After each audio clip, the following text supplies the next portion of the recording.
I lost my own dad when I was 8 years old. There were quite serious circumstances. He was murdered. Throughout my early teens and 20s, that affected my behaviour. I got into all sorts of trouble, a lot of trouble. I was quite an angry kid, quite a violent kid. And, I didn't really sort of talk. My fists did more talking than my mouth. And then I met Jenny, who is my lovely wife.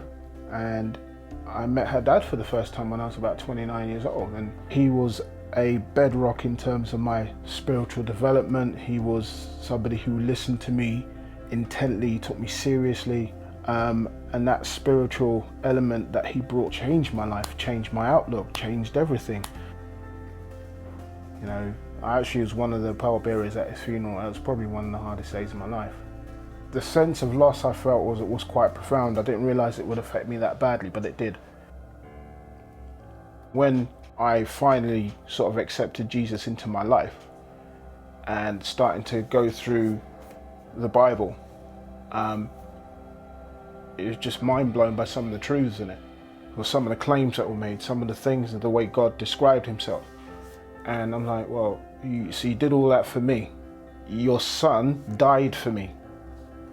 Didn't make any sense to me. Why would you die for me? You see the state of my life, And at the time, there was, alcohol, all the rest. It was all there. It was all the things that you could possibly do to run yourself off the road. But God came in and through his word, which was just massive, just started to I started to put stuff together.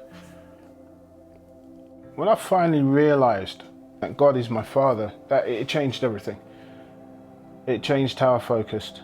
It changed how I saw situations, because I knew I wasn't alone. Sometimes in this world you go through things and you think you're on your own. You could be in a whole room full of people and feel like you're on your own, but you realize that God's your Father. So at no point are you alone. And that was a game changer. That's the most profound truth I can say after maybe 20 years as a Christian coming up. He's with me.